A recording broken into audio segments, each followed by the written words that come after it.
Olá, pessoal. Boa tarde, bom dia, boa noite, né? Resolvi gravar esse videozinho para vocês darem uma estudadinha, mas lembrando que a nossa revisão já aconteceu na semana passada, né? Mas como teremos prova amanhã e sobrou um tempinho para mim aqui, eu resolvi também ajudar um pouquinho vocês nessa fase final, né? Então, gente, como nós falamos na semana passada na aula de revisão, tá? A matéria, eu tentei focar aqui em algumas partes principais de estudo, né? Então, dessa aula de relação neuroendócrina, nós falamos um pouquinho, né? E eu comentei com vocês a importância de entender que nós temos aqui dentro do nosso encéfalo uma estrutura que é a hipófise, né? E essa hipófise, ela tem uma função na adenohipófise, né? Uma função de produção de hormônios, uma função glandular, né?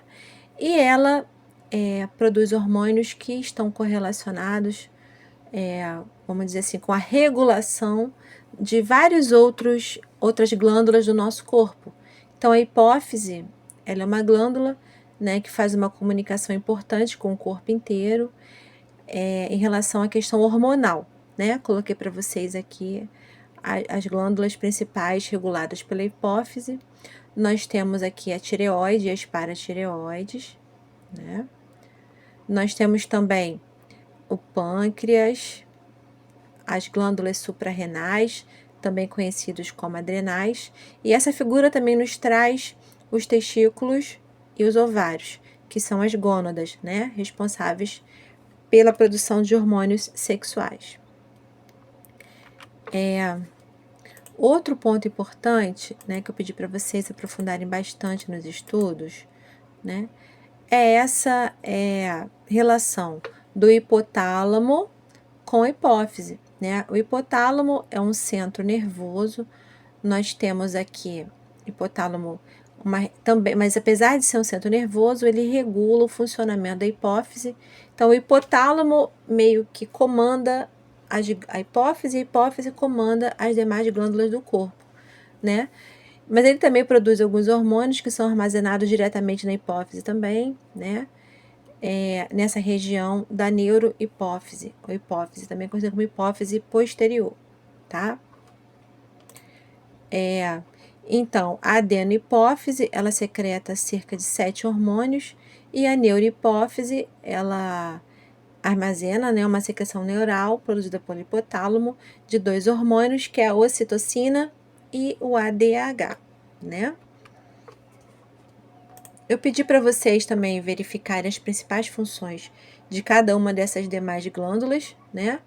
Então, a hipófise aí com a regulação central, a tireoide é responsável pelo metabolismo e energia, produzindo aí principalmente os hormônios T3 e T4, né? A paratireoides relacionados com o metabolismo do cálcio e do fósforo. As adrenais, a gente pode colocar aí adrenais ou suprarrenais, produzindo a adrenalina, o cortisol, a aldosterona, relacionado com a questão da regulação da pressão arterial, né? E muito relacionada com o estresse também, né? O pâncreas, essa glândula produtora de hormônios que regulam a glicemia, como a insulina e o glucagon, né? As gônadas masculinas e femininas, né? Produzindo aí, masculinas e femininas, né? Produzindo aí os hormônios sexuais, como o estrogênio, né? Como a progesterona na mulher, ou como a testosterona no homem, né? Lembrando aqui que as glândulas suprarrenais também produzem uma certa quantidade de testosterona, né? E temos ainda a glândula pineal, que fica lá na cabeça, né? No centro do crânio, e ele produz hormônios ligados ao ciclo do sono, que no caso aqui a gente está falando da melatonina, tá?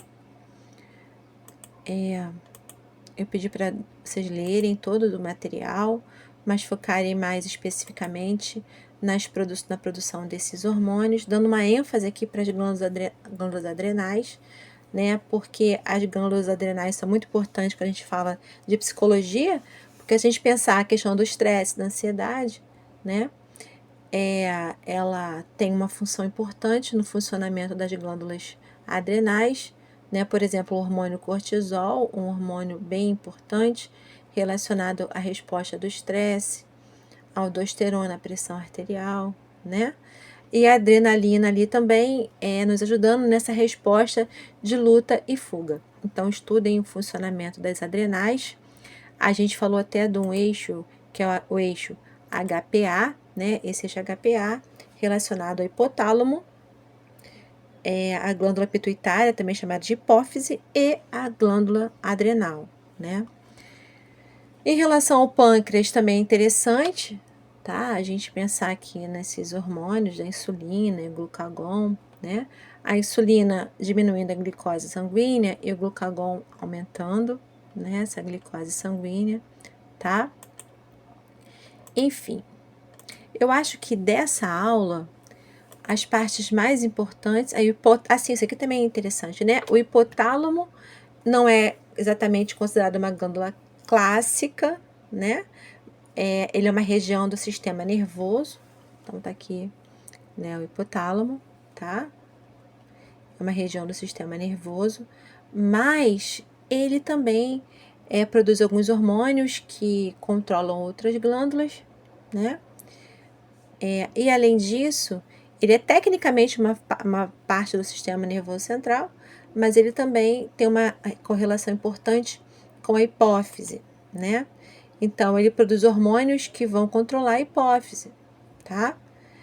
E também hormônios, ocitocina e ADH, né, que ficam armazenados também na hipófise, né? Então, a gente tem hormônios produzidos por hipotálamo que vão controlar o funcionamento da hipófise, né? E temos hormônios produzidos na hipófise que vão controlar o funcionamento das outras glândulas do corpo, tá? E além disso, ele tem essa função também nervosa, né? Regulando aí a temperatura do corpo, a fome, a sede, o comportamento emocional, a resposta ao estresse. Então, as principais funções do hipotálamo, né? Também é legal, tá? Então, a gente pode dizer que o hipotálamo estruturalmente é uma parte do cérebro, mas funcionalmente ele vai atuar como uma glândula mestra junto da hipófise, né? Ok? Então, esses foram os pontos principais, que é o eixo, né? O eixo hipotálamo e hipófise adrenal, que a gente falou, né? O hipotálamo aí é numa situação estressante, o hipotálamo atuando sobre a adenohipófise, que atua sobre a córtex, sobre a glândula suprarrenal ou adrenal, né? Elevando a quantidade de cortisol, tá? E preparando esse corpo para luta ou para fuga, né? Então, esse é o famoso eixo HPA, hipotálamo, P de pituitária, que também é hipófise, e adrenal, também conhecida como suprarrenal, ok?